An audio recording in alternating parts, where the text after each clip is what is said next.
So hello students, আজি বাৰু আকৌ ছেকেণ্ড এপিছড লৈ আহিছোঁ শক্তিমান ছিৰিজৰ। চ' ফাৰ্ষ্ট এপিছডটো হোৱাৰ পিছত মই ভাল কেইটা ফিডবেক পালোঁ। বেছি পোৱা নাই বাৰু, বিকজ এতিয়ালৈকে চাগে বহুতে গমেই পোৱা নাই যে এনে ৰাতিপুৱা এটা সৌৰভ ছাৰে কিবা নতুন এটা ছিৰিজ ষ্টাৰ্ট কৰা বুলি। বাট যিকেইজন ষ্টুডেণ্টে অলৰেডি ভালকৈ চাইছে আৰু মই ভাল ফিডবেক পাইছোঁ আৰু যে ছাৰ ঠিকে ছাৰ, এই ওপৰত কিবা এটা এনেকৈ এটা কিবা এটা দাগ দি দিয়ে, এনেকৈ এটা কিবা লাইন ড্ৰ কৰে, এই ডেচিমেল কি নন টাৰ্মিনেটিং কিবা কিবি আছিল, এইবিলাক বহুত কনফিউজন আছিল। চ' সেইদিন আপুনি দেখুৱাৰ পিছত এটলিষ্ট এই repeating non terminating repeating decimal লৈ আৰু কোনো কনফিউজন আমাৰ নাই। এতিয়া এক্সামত বাৰু যি কুৱেশ্যনে আহক আমি এতিয়া কৰিব পাৰিম। চ' এইটো অলপ এজ এ টিচাৰ মই বহুত ছেটিছফাইড আৰু। চ' আজি বাৰু বেছি নহয় বাৰু, সৰু সুৰা কেইটামান টপিক লৈ আহিছোঁ। কেইটা মানে কি, দুটা তিনিটা টপিক আৰু। এতিয়া কথা হ'ল, টপিককেইটা কিন্তু একেবাৰে সাধাৰণ, একেবাৰেই চিম্পল টপিক, ঠিক আছে। আৰু এইটো এনেকুৱা নহয় যে মই কিবা ক্লাছ 11-12 বা গ্ৰেজুৱেশ্যনে কিবা বস্তু আজি শিকোৱাৰ কাৰণে আহিছোঁ। একদম চিম্পল বস্তু, যিটো স্কুল লেভেলত আমি চবেই কৰিছোঁ বাৰু। আজি মই বাৰু ষ্টুডেণ্টক সুধিম আৰু ষ্টুডেণ্টক যদি অনেষ্টলি মোক এইটো জনাব পাৰে মই বহুত ভাল পাম যে মই যেনেকৈ বস্তুখিনি দেখাই আছোঁ, मैं जिस साइड में दिखाऊंगा कि ये चीज़ का ना ऐसा भी हम लोग समझ सकते हैं, ये चीज़ को हम लोग ऐसे भी सोच सकते थे যেতিয়া আজিলৈকে আমি ভাবাই নাই চাগে। চ' অলপ ভালকৈ মজা লাগিব আজি ষ্টুডেণ্টটো বহুত ভাল লাগিব বুলি মই আশা ৰাখিছোঁ। অলপ গুৰুত্ব দি, অলপ কনচেনট্ৰেশ্যন দি মোৰ কথাখিনি অলপ শুনা বাৰু, ঠিক আছে। একদম চিম্পল কেইটামান কথা ডিছকাছ কৰিম বাৰু। ফাৰ্ষ্ট এটা কুৱেশ্যন যিটো বহুত এক্সামত আহি আছে আজিকালি, একদম চিম্পল এটা কুৱেশ্যন যে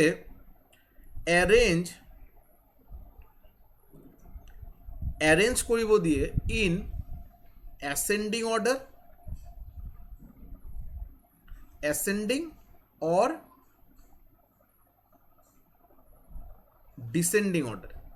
এচেণ্ডিং আৰু ডিচেণ্ডিং অৰ্ডাৰত দিয়ে। এইটো বাৰু ইণ্ডিচেছ এণ্ড চাৰ্টছ বা এলজেব্ৰাৰ এটা ইণ্ডিচেছ এণ্ড চাৰ্টছ বুলি এটা চাপ্টাৰ হয়। এই চাপ্টাৰৰ কুৱেশ্যন আৰু বহুত কমন কুৱেশ্যন আজিকালি এক্সামত আহি আছে আৰু, ঠিক আছে। এচেণ্ডিং আৰু ডিচেণ্ডিং অৰ্ডাৰ মানে কি? এচেণ্ডিং অৰ্ডাৰ মানে সৰুৰ পৰা ডাঙৰলৈকে যোৱা।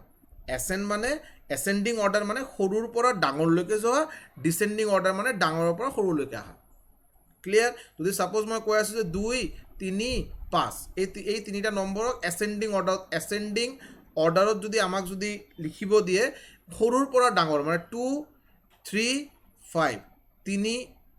Is greater than 2, 5 is greater than 3, এইটো এচেণ্ডিং অৰ্ডাৰ। আৰু যদি ডিচেণ্ডিং অৰ্ডাৰ যদি দিয়ে, ইয়াতে 5 আহিব, ইয়াতে 3 আহিব, ইয়াতে 2 আহিব। চ' 5, 3, 2, ঠিক আছে। এইটো হ'ল এচেণ্ডিং অৰ্ডাৰ, এইটো হ'ল ডিচেণ্ডিং অৰ্ডাৰ। আশা কৰোঁ ক্লিয়াৰ হৈছে। চ' কুৱেশ্যন হ'ল মোৰ, এৰেঞ্জ ইন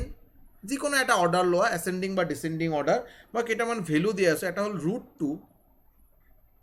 এটা হ'ল, আৰু মই কুৱেশ্যন প্ৰিভিয়াছ কুৱেশ্যনৰ পৰা দি আছোঁ, ঠিক আছে। এটা হ'ল 3√3, এটা হ'ল 4√5। √2, 3√3 আৰু 4√5 এই তিনিটা নম্বৰক ধৰা এচেণ্ডিং অৰ্ডাৰে ধৰা যে সৰুৰ পৰা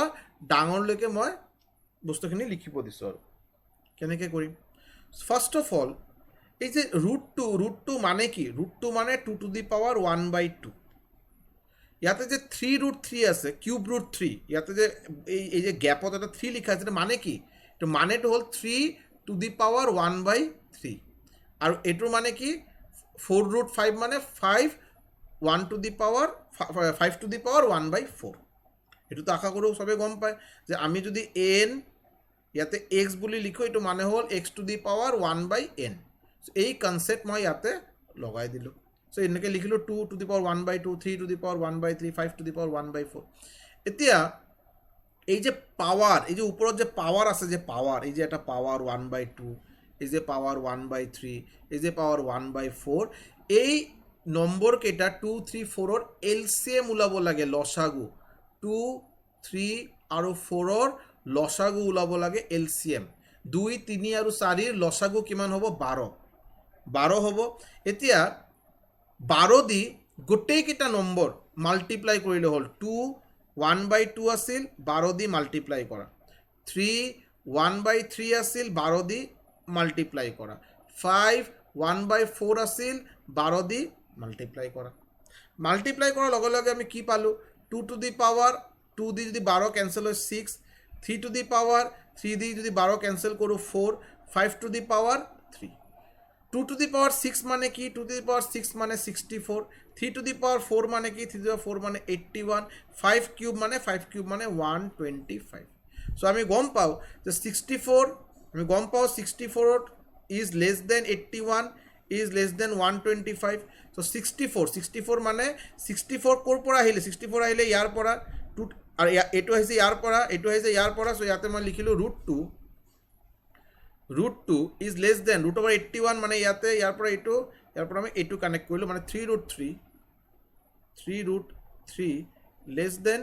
4√5 এইটো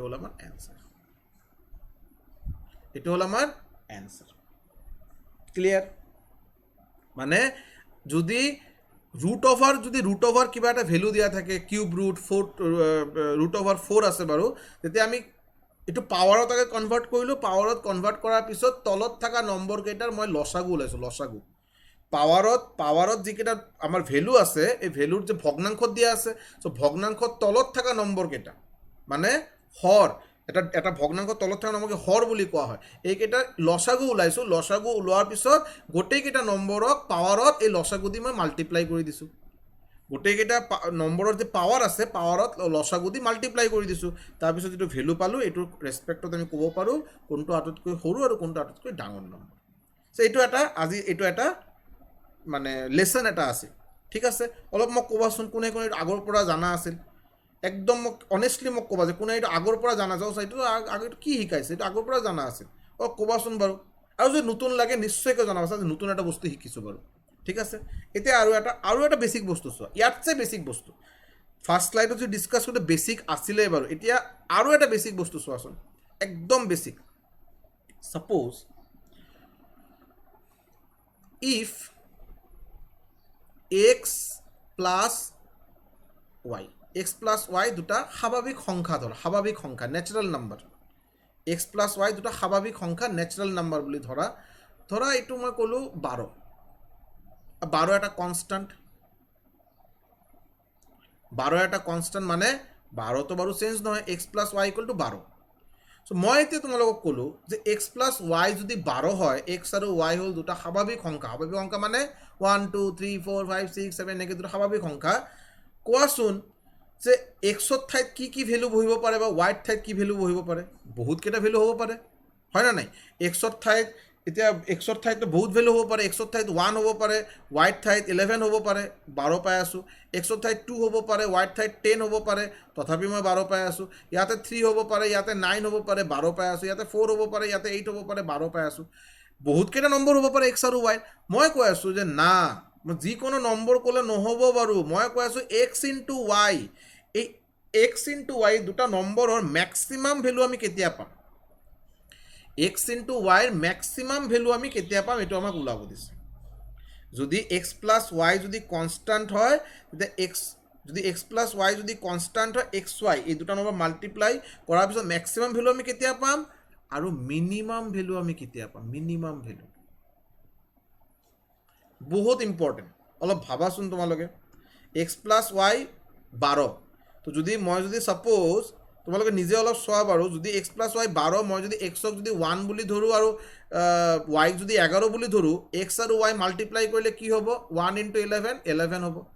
যদি 2 ইনটু 10 কৰোঁ 20 হ'ব 3 ইনটু 9 কৰোঁ 27 হ'ব 4 ইনটু 8 কৰোঁ 32 হ'ব এনেকৈ 5 ইনটু 5 প্লাছ 7ও 12 হয় চ' 5 ইনটু 7 কৰোঁ 35 হ'ব 6 প্লাছ 6 যদি কৰোঁ 12 হৈ আছে 6 ইনটু 6 হ'ব 36 মানে আমি কি পাই আছোঁ ইয়াতে আটাইতকৈ ডাঙৰ নম্বৰ আমি কি পাই আছোঁ যিমান এই এক্স আৰু ৱাই এক্সৰ ভেলু 1 বুলি ধৰিছিলোঁ ৱাইৰ ভেলু 11 বুলি ধৰিছিলোঁ এক্সৰ ভেলু 2 ৱাইৰ ভেলু 10 লাহে দুটা নম্বৰৰ মাজত গেপ কমি আছে ভালকৈ লক্ষ্য কৰা 1 আৰু 11ৰ মাজত গেপ কিমান 10 2 আৰু 10ৰ মাজত গেপ কিমান 8 3 আৰু 9ৰ মাজত গেপ কিমান 6 4 আৰু 8ৰ মাজত গেপ কিমান 4 6 আৰু 6ৰ মাজত গেপ কিমান 9 যিমান আমাৰ যি দুটা নম্বৰ যোগ কৰাৰ পিছত মই এটা কনষ্টাণ্ট ভেলু পাই আছোঁ ইয়াতে 12 হ'ব পাৰে ইয়াতে 25 হ'ব পাৰে ইয়াতে 100 হ'ব পাৰে যি হওক বাট এটা কনষ্টেণ্ট ভেলু পাই আছোঁ চ' আমাক যদি ওলাব যে এক্স আৰু ৱাই এই দুটা নম্বৰ মেক্সিমাম দুটা মাল্টিপ্লাই কৰাৰ পিছত মেক্সিমাম ভেলু আমি কেতিয়া পাম চিম্পল কথা হ'ব যেতিয়া difference between x and y is minimum যেতিয়া এক্স আৰু ৱাই মাজত মিনিমাম ডিফাৰেঞ্চ থাকিব তেতিয়া আমি x into Y maximum value পাম মানে 6 মিনিমাম ভেলু কেতিয়া পাই আছোঁ আমি তেতিয়া 6 + 6 মানে ডিফাৰেঞ্চে নাই ডিফাৰেঞ্চ মিনিমাম মানে এইটো ডিফাৰেঞ্চে নাই এইটোৱে হ'ল মিনিমাম ভেলু তো 6 + 6 ইনটু 6 হ'ব মানে ইয়াতে মাল্টিপ্লাই কৰিব দিছে 36 হ'ল আমাৰ মেক্সিমাম ভেলু 36 হ'ল আমাৰ মেক্সিমাম ভেলু সিমিলাৰলি যদি এক্স আৰু ৱাই মাল্টিপ্লাই কৰাৰ পিছত মিনিমাম ভেলু যদি লাগে কেতিয়া পাম বাৰু যদি difference between x and Y যদি মেক্সিমাম হয় যদি ডিফাৰেঞ্চ বিটুইন এক্স আৰু ৱাই যদি মেক্সিমাম হয় তেতিয়া এক্স ইনটু ৱাই আমি মিনিমাম ভেলু পাম মিনিমাম ভেলু মানে 1 × 11 1 × 11 যেতিয়া গৈ আছোঁ বাৰু এক্স প্লাছ ৱাই 12 হৈ আছে ঠিকেই আছে কিন্তু এক্স আৰু ৱাইৰ মাজত এক্সৰ ভেলু যদি 1 হয় ৱাইৰ ভেলু যদি 11 হয় ডিফাৰেঞ্চ হ'ল 10 যিটো মেক্সিমাম ডিফাৰেঞ্চ দুটা নম্বৰৰ মাজত এই এক্স প্লাছ ৱাই যদি 12 হয় তেতিয়া এক্সৰ ভেলু যদি 1 ধৰোঁ আৰু ৱাইৰ ভেলু যদি 11 কনচিডাৰ কৰা হয় এই যে 10 1 আৰু 11ৰ মাজত ডিফাৰেঞ্চ 10 এইটো হ'ল মেক্সিমাম ডিফাৰেঞ্চ আৰু মেক্সিমাম ডিফাৰেঞ্চ যদি হয় তেতিয়া এক্স আৰু ৱাই মাল্টিপ্লাই কৰাৰ পিছত আমি মিনিমাম ভেলু পাম মানে ইয়াত আমি 11 পাই আছোঁ চ' এক্স প্লাছ ৱাই যদি 12 হয় মেক্সিমাম ভেলু আমি কিমান পালোঁ 36 মিনিমাম ভেলু আমি কিমান পালোঁ 11 ক্লিয়াৰ হৈছে ঠিক আছে একদম লাহে লাহে বস্তুখিনি বুজাইছোঁ এতিয়া উল্টাটো চোৱাচোন এতিয়া তোমালোকে এইটো উল্টাটো চোৱা জাষ্ট উল্টা যে suppose a into B equal to 16 দিয়া আছে কনষ্টেণ্ট a ইনটু বি দুটা নম্বৰ মাল্টিপ্লাই কৰাৰ পিছত কনষ্টেণ্ট ভেলু পাই আছোঁ 16 এতিয়া আমাক ওলাব দিছে a প্লাছ বিৰ মিনিমাম ভেলু আমি কেতিয়া পাম বা a স্কুৱেৰ প্লাছ বি স্কুৱেৰৰ মিনিমাম ভেলু আমি কেতিয়া পাম ক্লিয়াৰ যদি a ইনটু বি যদি 16 হয় চ' a ইনটু বি 16 আমি কেনেকৈ পাব পাৰোঁ 1 × 16 equal to 16 2 × 8 equal to 16 4 × 4 equal to 16 এতিয়া এই দুটা নম্বৰ তুমি যোগ কৰা 1 + 16 কিমান পাই আছা 17 2 + 8 10 পাই আছা 4 + 4 8 পাই আছা মানে কি পাই আছোঁ আমি যে যিকোনো দুটা নম্বৰ গুণ কৰাৰ পিছত মাল্টিপ্লাই লাষ্ট কেছত কি আছিল দুটা নম্বৰৰ যোগফল কনষ্টেণ্ট বুলি ধৰিছিলোঁ আৰু আমি ওলাইছিলোঁ যে প্ৰডাক্ট মাল্টিপ্লাই কৰাৰ পিছত গুণ কৰাৰ পিছত মেক্সিমাম আৰু মিনিমাম ভেলু এতিয়া মই উল্টাকৈ কৈ আছোঁ এতিয়া কৈ আছোঁ যে দুটা নম্বৰ মাল্টিপ্লাই কৰাৰ পিছত কনষ্টেণ্ট ভেলু মই ধৰা হৈছে বাৰু যে a into B equal to 16 a into B equal to 25 এটা কনষ্টেণ্ট ভেলু এতিয়া কথা হ'ল যে এই যি দুটা নম্বৰ মই বহাম বাৰু দুটা নম্বৰ যোগ কৰাৰ পিছত মিনিমাম ভেলু আমি কেতিয়া পাম দুটা নম্বৰ যোগ কৰাৰ পিছত আমি মিনিমাম ভেলু কেতিয়া পাম তো আমি মিনিমাম ভেলু কেতিয়া পাম যেতিয়া দুটা নম্বৰৰ মাজত ডিফাৰেঞ্চ একেবাৰে মিনিমাম দুটা নম্বৰৰ মাজত ডিফাৰেঞ্চ যদি মিনিমাম হয় বা 0 হয় তেতিয়া এই দুটা নম্বৰৰ যোগফল আমি মিনিমাম পাম আৰু দুটা নম্বৰৰ মাজত ডিফাৰেঞ্চ যদি মই বঢ়াই দিওঁ 16 + 1 ডিফাৰেঞ্চ 15 তো ডিফাৰেঞ্চ যিমান বেছি হ'ব চ' আমাৰ দুটা নম্বৰ যোগফল আমি বেছি পাম চ' মিনিমাম যদি ডিফাৰেঞ্চ ভেলু হয় ডিফাৰেঞ্চ যদি মিনিমাম হয় তেতিয়া আমি সামেশ্যনৰ মিনিমাম পাম চ' ইয়াতে ভেলু আছে 4 + 4 ইকুৱেল টু 8 এইটো হ'ল মিনিমাম a প্লাছ বিৰ মিনিমাম ভেলু সিমিলাৰলি যদি a square plus B square দিয়ে 8 ঠাইত ইয়াতে 4 স্কুৱেৰ বহিব ইয়াতে 4 স্কুৱেৰ বহিব মানে 16 + 16 32 is the minimum value clear last আজিৰ লাষ্ট এটা বস্তু মই শিকাই আছোঁ এইটোৱে ৰিলেটেড বাৰু এইটোৱে একদম এজ ইট ইজ ৰিলেটেড বস্তু যে যদি সিম্পলি যদি ধৰা a into B into C equal to 125 দিয়া আছে এটা কনষ্টেণ্ট তিনিটা নম্বৰৰ মাল্টিপ্লাই কৰাৰ পিছত 125 আহি আছে বাৰু এতিয়া আমাক ওলাব দিছে যে a plus B plus C minimum কি হ'ব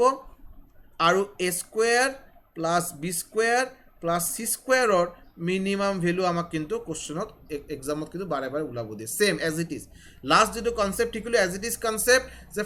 125 বাৰু বহুত কিবা কিবিকৈ পাব পাৰোঁ বাট আমি গম পাওঁ যে 5 × 5 × 5 ইকুৱেল টু 125 হয় আৰু এই ডিফাৰেঞ্চ কি ডিফাৰেঞ্চ নাই একেবাৰে ডিফাৰেঞ্চ 0 যদি ডিফাৰেঞ্চ যদি কম হয় ভেলুও তেতিয়া প্লাছ ভেলুও মিনিমাম হ'ব চ' ইয়াতে 5 + 5 + 5 মানে 15 আৰু ইয়াতে কি হ'ব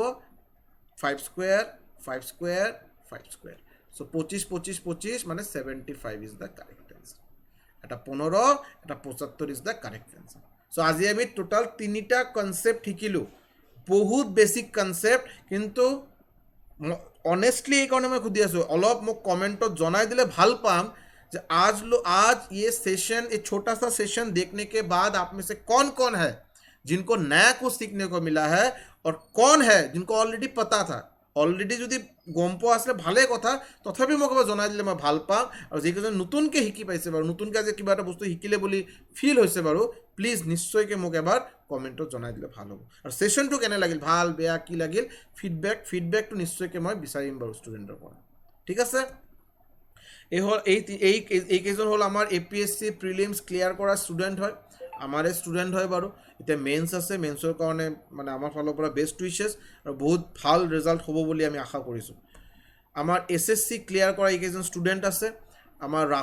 ৰাহুল বসুমতী তোমালোকে মানে পপুলাৰ ষ্টুডেণ্টে চবেই চিনি পোৱা চ' SSC CGL 2021 ক্লিয়াৰ কৰিলে JSO post junior statistical officer পোষ্টত চাকৰি পালে ৰিচেণ্টলি মহাপেক আৰু আমাৰ ব্ৰহ্মাস্ত্ৰ বেচৰ বিষয়ত মই অলপ কৈ দিওঁ এইটো বাৰু মই বাৰু ইয়াতে ক্লাছ কৰাম অকল মেথছৰ ক্লাছ হ'ব কিন্তু ষ্টেট গভৰ্ণমেণ্ট আৰু চেণ্ট্ৰেল গভৰ্ণমেণ্টৰ যিসকল এক্সামৰ কাৰণে তোমালোকে প্ৰিপাৰেশ্যন কৰি আছা কমপ্লিট মেথছ মই ইয়াতে কৰাই দিম এইটো মোৰ guarantee complete maths A to Z একদম বহুত দিনৰ কাৰণে এইটো বেচ চলিব বহুতকেইটা ক্লাছেছ লোৱা হ'ব একদম বেছিক লেভেলৰ পৰা মডাৰেট ডিফিকাল্ট লেভেল গোটেইখিনি কৰা হ'ব প্ৰিভিয়াছ ইয়েৰ কুৱেশ্যন কৰা হ'ব ঠিক আছে যদি তোমালোকে ভাবা যে মেথছত কিবা বেছিকৰ পৰা শিকিব বিচাৰা যে বস্তুখিনি এনেকৈ হয় মানে একদম মেথছত ষ্ট্ৰং হ'ব বিচাৰা যাতে মেথছ লৈ যাতে পৰীক্ষাত কোনো প্ৰব্লেম হ'ব নালাগে আৰু এনেকৈ যদি এটা মেণ্টেলিটি থাকা বা ৰাখে নিশ্চয়কৈ বেচটো জইন কৰিব পাৰা বেচৰ দাম একেবাৰে কম 500 দাম ৰখা হৈছে লগতে তোমালোকে যদি Y544 ছাইডত মোৰ ডিছকাউণ্ট কোড দিয়া আছে Y544 এই ডিছকাউণ্ট কোড যদি এপ্লাই কৰা দামটোৰ পৰা আৰু কমি যাব বাৰু 17% ডিছকাউণ্ট পাবা সো নিশ্চয়কৈ এডমিশ্যন লোৱা 17 এপ্ৰিলৰ পৰা বেষ্ট ফাৰ্ষ্ট ক্লাছ হ'ব 17 এপ্ৰিল এই বেচত ঠিক আছে সো থেংক ইউ ছ' মাছ ছেশ্যনটো ভাল লাগিল না বেয়া লাগিল নিশ্চয়কৈ ফিডবেক দিলে ভাল পাম আৰু বাকী মইতো আৰু আজি ফাৰ্ষ্ট ক্লাছ বাৰু 7টা বজাত জাষ্ট দিনটো ষ্টাৰ্টেই হ'ল চ' মই আশা কৰোঁ তোমালোকৰ দিন যাতে ভালকৈ যায় ভালকৈ পঢ়া শুনা কৰা নিজৰ কেয়াৰ কৰা ফেমিলিৰ কেয়াৰ কৰা আৰু নিশ্চয়কৈ ভিডিঅ'টো ভাল লাগিলে লাইক কৰাৰ কাৰণে অনুৰোধ কৰিলোঁ so' thank you so' much this is your Saurav sir signing off Jai Hind